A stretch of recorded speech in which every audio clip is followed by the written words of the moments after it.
नमस्कार विद्यार्थी मित्रांनो, बघा पहिल्या धड्याला आपण सुरुवात करणार आहोत. संस्थात्मक वित्त व्यवस्थापनाची ओळख हा आपला पहिला धडा आहे. तर संस्थात्मक म्हणजे काय, तर आपली कंपनी किंवा ऑर्गनायझेशन. वित्त याला इंग्लिशमध्ये बोलतो आपण फायनान्स, व्यवस्थापनाला इंग्लिश बोलतो मॅनेजमेंट, आणि ओळखला बोलतो इंट्रोडक्शन. तर introduction of organisational finance management हे आपल्या धड्याचं नाव आहे.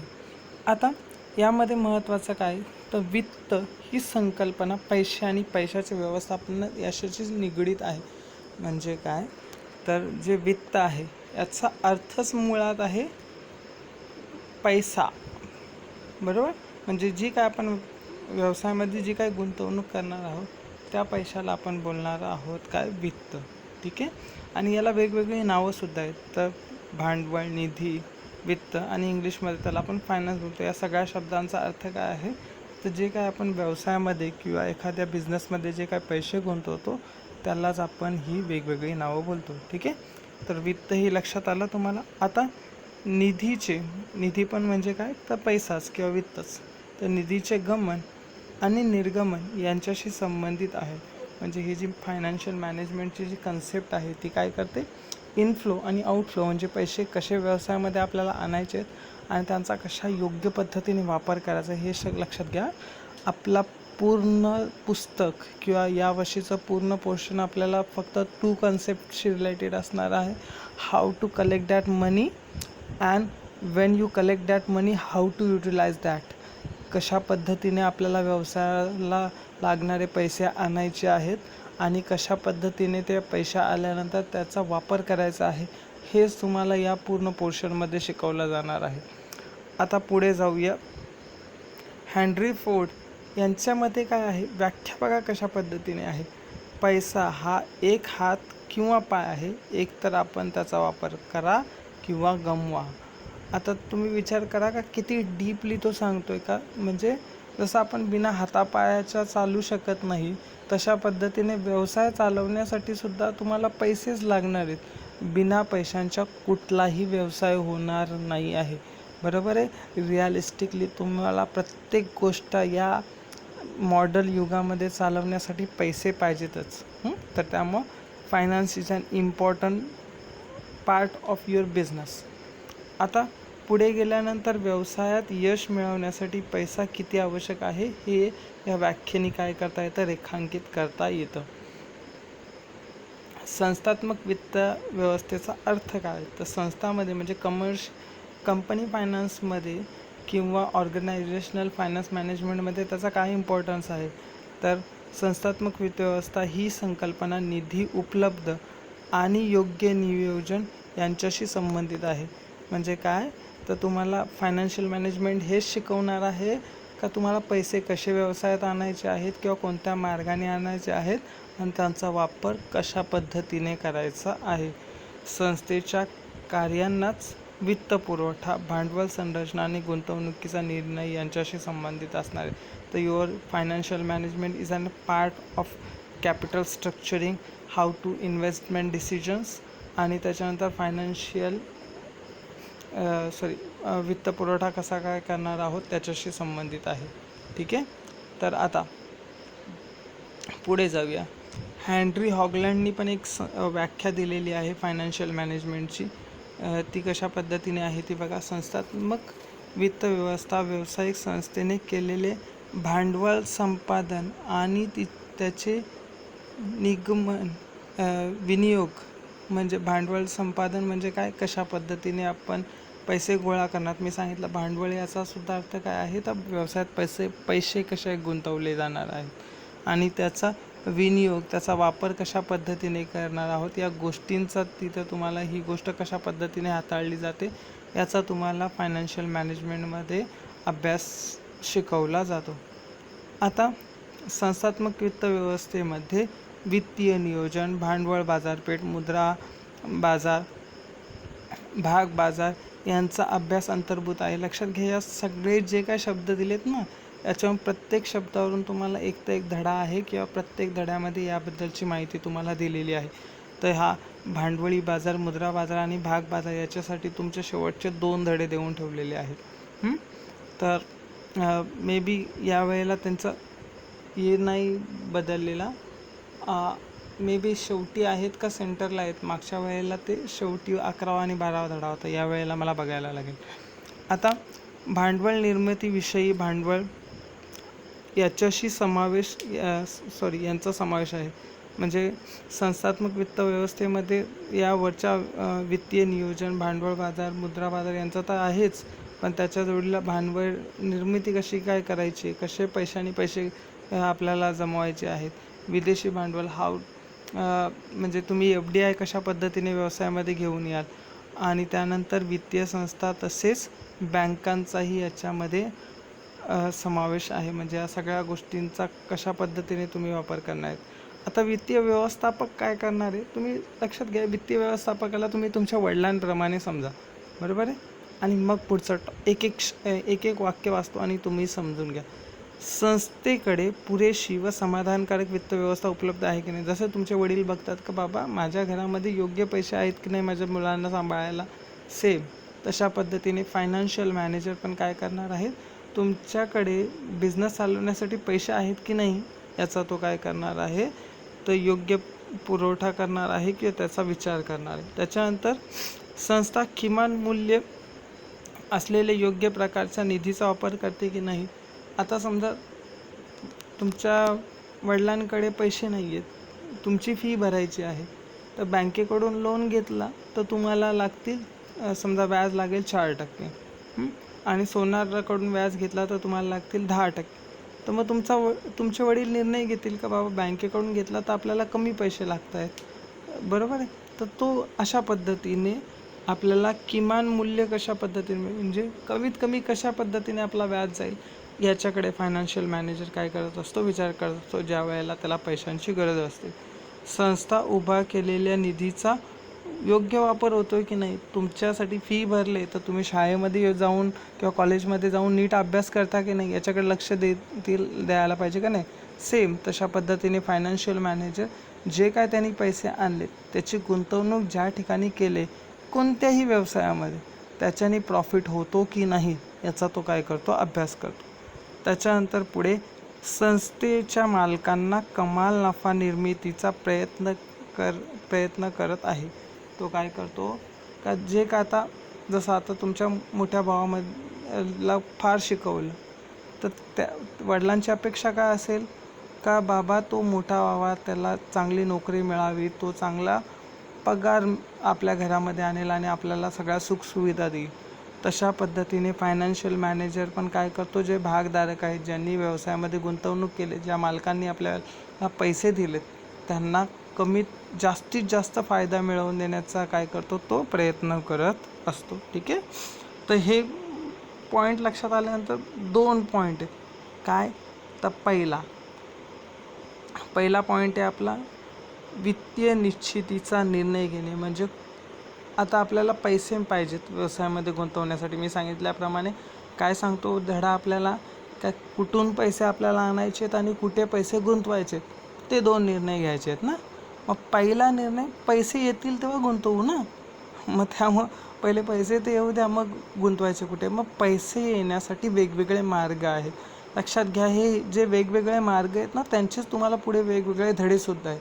तर तुमचा 3रा, 4था, 5वा, 6वा हे सगळे धडे तुम्हाला कोणते निर्णय आहेत किंवा कोणते टाईप्स आहेत ज्याच्यातून कंपनीमध्ये फायनान्स गोळा केला जातं किंवा कुठल्या मार्गातून कंपनी पैसे गोळा करते ते तुम्हाला शिकवले. ठीक आहे. तर पहिला निर्णय वित्तीय निश्चितीचा निर्णय, कुठल्या मार्गाने आपल्याला पैसे गोळा करायचे आहेत. तर व्यावसायिक संस्थेची वित्तीय गरज भागवण्यासाठी भांडवल बाजारामध्ये प्रवेश करण्याचा पर्याय आहे. म्हणजे कॅपिटल मार्केटमध्ये तुम्हाला वेगवेगळे मार्ग मिळतील. जसं बँकांकडून तुम्हाला पैसे मिळेल, एखादा मोठा सेट असेल तो तुम्हाला पैसे देईल, तुम्ही ॲज अ पार्टनर म्हणून इतरांना घेऊ शकता. तर तुम्हाला वेगवेगळे मार्ग मिळतील, पण which is the most favourable to you. बरोबर ना. कोणता तुम्हाला जास्त चांगला वाटेल. कोणाकडून पैसे घेतल्यानंतर जसा एक पार्टनर घेतला, बरोबर आहे, तुम्ही आणि तुमचा पार्टनर. मग ज्या वेळेला तुम्ही तो व्यवसाय चालवाल जेवढं पण प्रॉफिट होईल त्यातला 50% तो घेईल. म्हणजे एक प्रकारे तुम्ही त्याला 50% इंटरेस्ट पे करताय, 50% व्याज देत आहे. पण तेच जर तुम्हाला एखादी बँक लोन देते, बरोबर आहे, तुम्हाला पार्टनरची गरज नाही आहे, एखादी बँक तुम्हाला लोन देते आणि ती 10% व्याज घेते, तर ओव्हरऑल जेवढे पण तुम्हाला प्रॉफिट होईल त्यातला 90% तुम्ही ठेवाल आणि 10% बँकेला द्याल. मग तो निर्णय कुठला आहे, तर त्यावर ते अवलंबून आहे. ठीक आहे. तर त्यामुळं सार्वजनिक ठेवी विकायचे आहेत का, तुम्हाला कर्जरोखे विकायचे आहेत, तुम्हाला भाग विकायचे आहेत, कोणत्या मार्गाने तुम्ही पैसे गोळा करणार आहात आणि त्याचं संमिश्रण करावं लागेल. जसं बघा, तुमचा बिझनेस प्रायमरी स्टेजवर आहे, प्राथमिक स्टेजवर आहे, तर त्यावेळेला प्रॉफिट जास्त होत नाही. अशा वेळेला जर तुम्ही पार्टनर म्हणून कोणाला ठेवाल, बरोबर, फायदा होत नाही आहे. बघा, थोडासाच फायदा होतो. तर त्यामुळं तुम्हाला व्याज भरायला लागेल, तर तुम्ही बँकांकडे जाल तर तुम्हाला बँक व्याज जास्त लागेल. पण तोच जर तुमचा पार्टनर असेल, तुम्हाला माहिती आहे का तुम्हाला वर्षभर आपल्याला प्रॉफिट होणार नाही आहे, मग अशा वेळेला काय करेल, तर तो बिना व्याजाच्या तुम्हाला पैसे देईल. मग ते संमिश्रण करणं योग्य आहे. तर ते कॅपिटल स्ट्रक्चरिंग कसं काय करायचं ते तुम्हाला पुढे आहेच, तर ते आपण दुसऱ्या धड्यामध्ये शिकू, हाऊ टू कॅपिटल स्ट्रक्चर. तर पैसे आणले आपण, ठीक आहे. आता दुसरा फायनान्शियल मॅनेजरचा मेन जो डिसिजन आहे, पुढचा डिसिजन काय आहे त्याचा, तर वित्त गुंतवणुकीचा निर्णय घेणे हा त्याचा काय आहे, तर दुसरा डिसिजन आहे. ठीक आहे.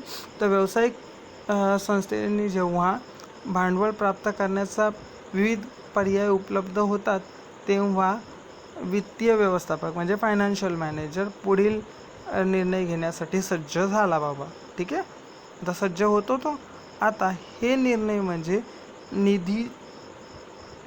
निधीचा योग्य रीतीने उपयोग करून भांडवलाची कमाल लाभांश मिळवून देणे. जे काय आपले भागधारक आहेत त्यांना जास्तीत जास्त प्रॉफिट मिळवून द्यायचं, जास्तीत जास्त प्रॉफिट, बरोबर आहे.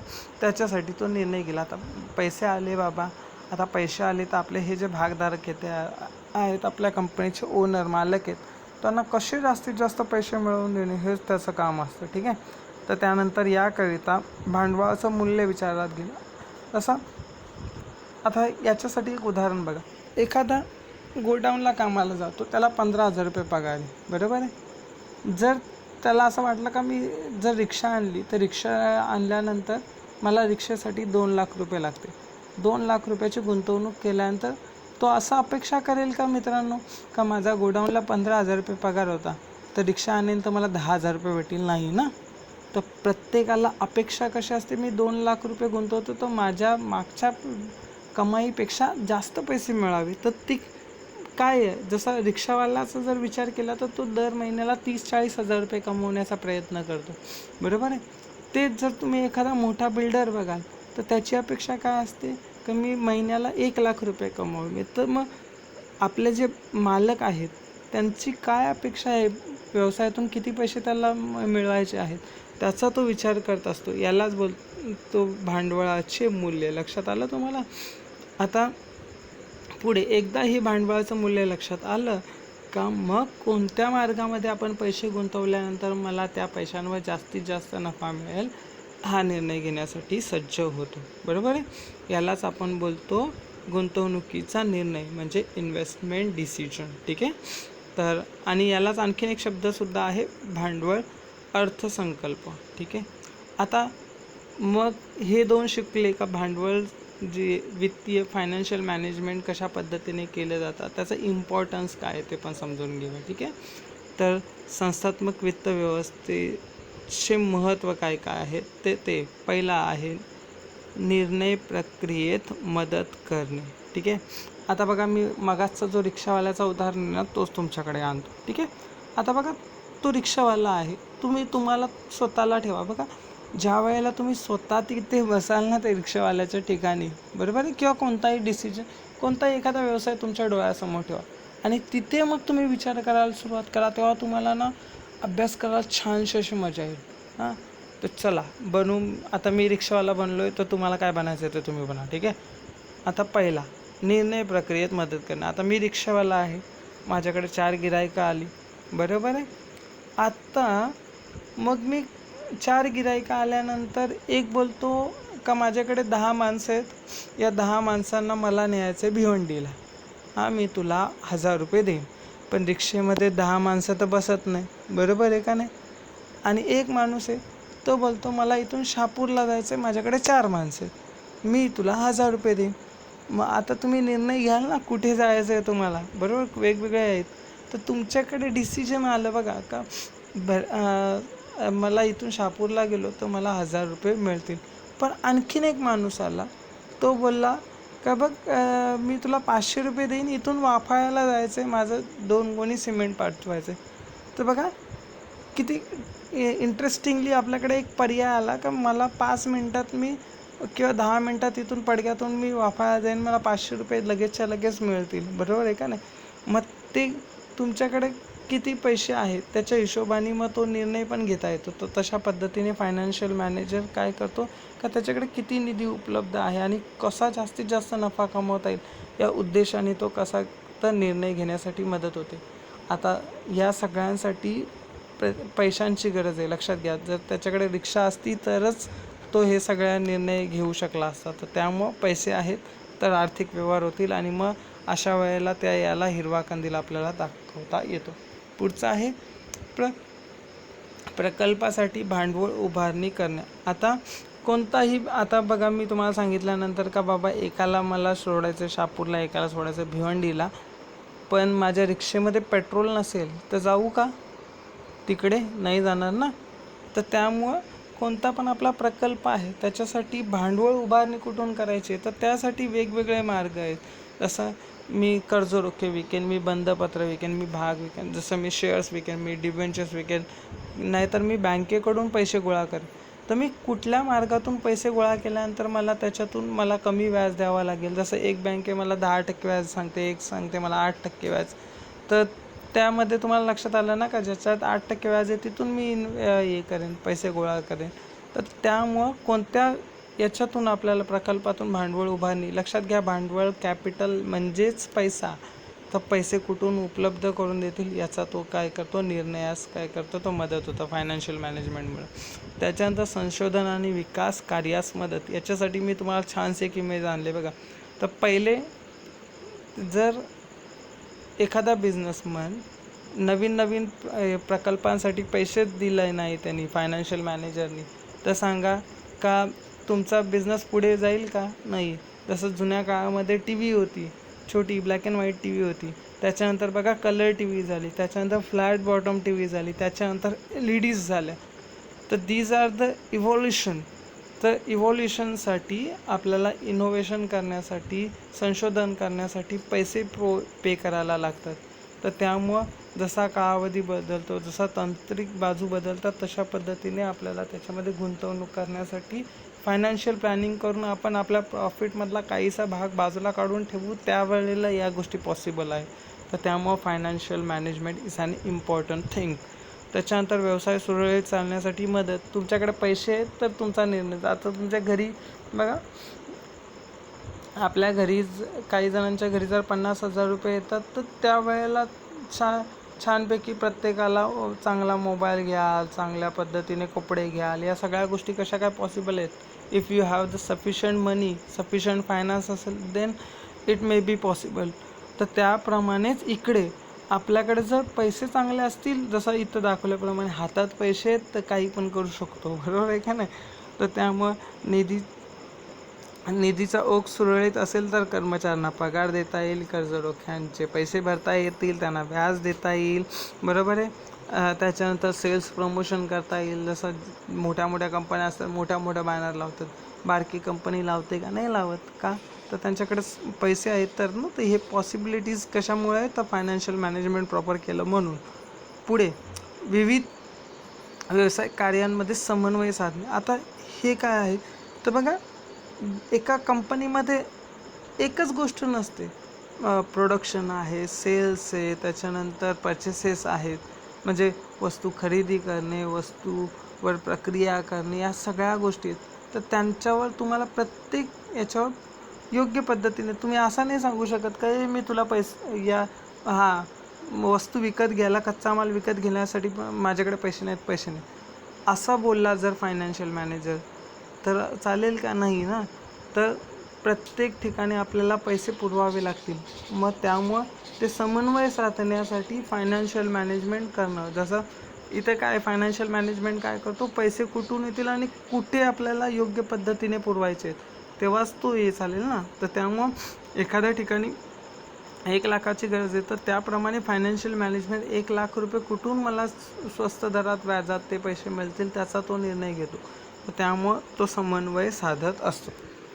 पुढे आहे विस्तार व विधी विविधीकरणासाठी प्रोत्साहन. आता इथे दाखवलं बघा का एक झाड आहे, एक कुंडी आहे. त्या कुंडीला आपण पाणी टाकतो तो झाड छोटा आणि मोठा होतो.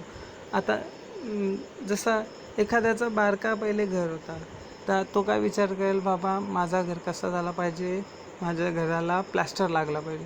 त्याच्यानंतर तो काय विचार करेल का माझ्या घरावर स्लॅब झाला पाहिजे, माझ्या घरावर स्लॅब झाला तर माझं 2 घराचं झालं पाहिजे, माझा बंगला झाला पाहिजे, माझी मोठी बिल्डिंग झाली पाहिजे. तर तशा पद्धतीने कंपनी पण त्याच एक्सपेक्टेशननी how to grow their business. एक माझं दुकान झालं तर मी दुसरं टाकेन, दुसरं झालं तर मी तिसरं टाकेन, मी या देशामध्ये काम करते, मी दुसऱ्या देशामध्ये जाईन. तर तशा पद्धतीने आज आपल्याकडे बघा ओप्पो, विवो, वेगवेगळ्याच कंपनीज आहेत ना, कोको कोला वगैरे. या कंपन्या कशा काय त्यांच्या देशामध्ये समाधानी आहेत, त्यांच्या देशामध्ये भरपूर सारे पैसे कमवतात. पण नाही ना, प्रत्येकाला मोठं व्हायचं आहे. मग मोठं होण्यासाठी आपल्याला फायनान्शियल मॅनेजमेंट नीट करणं गरजेचं आहे.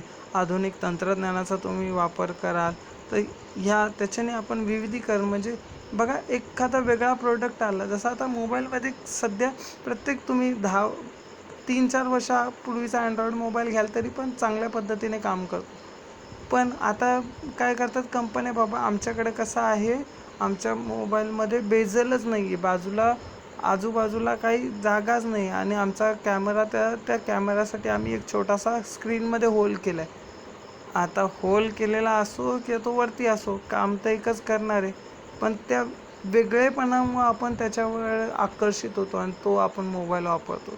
तर दीज आर द फॅक्ट्स. ते काय करतात, तर हे कशामुळं पॉसिबल आहे, तर तुम्ही विविधीकरणासाठी आणि विस्तारासाठी पैसे प्रोव्हाइड कराल तर ते कोण करण्याचं काम करतो, फायनान्शियल मॅनेजमेंट.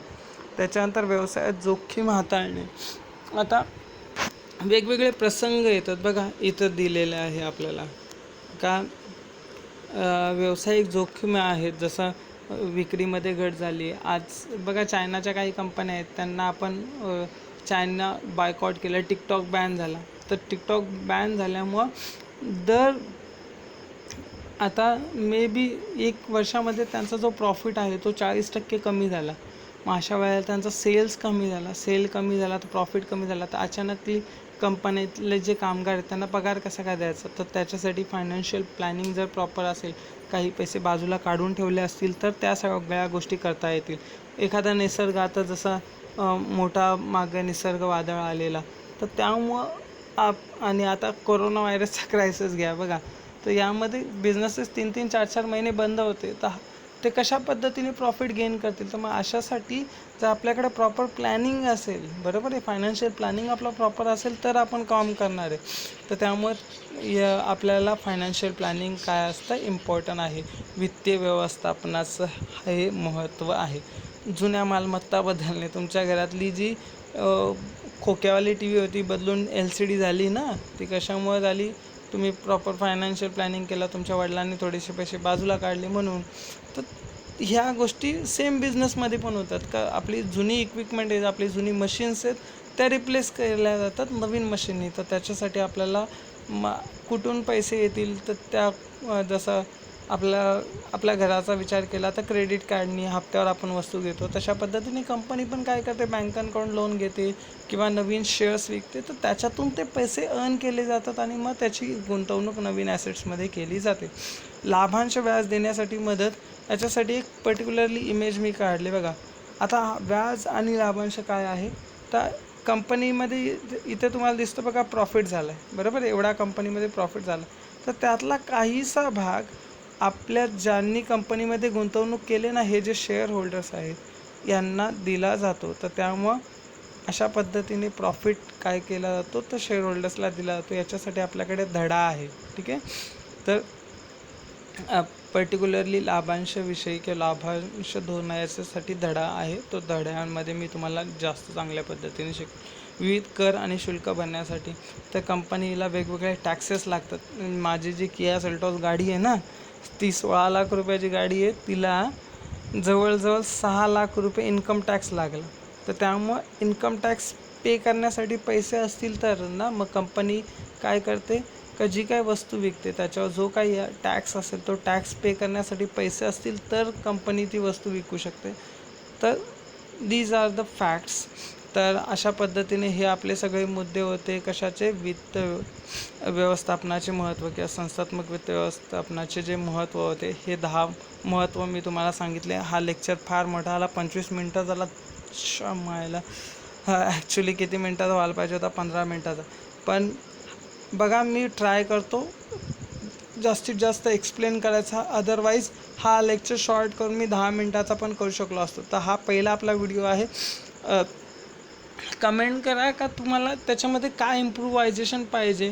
मी टेलिग्राम चॅनल पण मे बी हे करेन, ज्याच्यावर मी ही जी काय PDF बनवले ना ती तुम्हाला सेंड करेन. आणि मग हे तुम्हाला पॉईंट पटापट काय करता येतील तर पाहता येतील. आता प्रश्न पण मी 2 हे केलेले. तर प्रश्न आहेत आपला, शेअर मार्केटला मराठीतून काय म्हणतात. तर ते आपल्या याच्यामध्ये व्याख्यांमध्ये आहे. ते जे 2 निर्णय आहेत ना फायनान्शियल डिसिजनचे त्याच्यामध्ये आहे. तर शेअर मार्केटला मराठीतून काय म्हणतात हे तुम्हाला कमेंट बॉक्समध्ये लिहायचे. आणि वित्तीय व्यवस्थापनाचे कोणतेही 2 महत्त्व, हे 10 महत्त्व शिकलो ना आपण, त्यातले 2 पाठ करा आणि मग नंतर टाईप करा. कॉपी करायची नाही पोरांना, बिलकुल नाही. ओके. तर हा लेक्चर कसा वाटला त्याबद्दल कमेंटमध्ये नक्की लिहा. तुमचा रोल नंबर तिकडे मेन्शन करायचा आहे मित्रांनो, विसरू नका. ओके, तर bye, see you in the next lecture टुनाईट.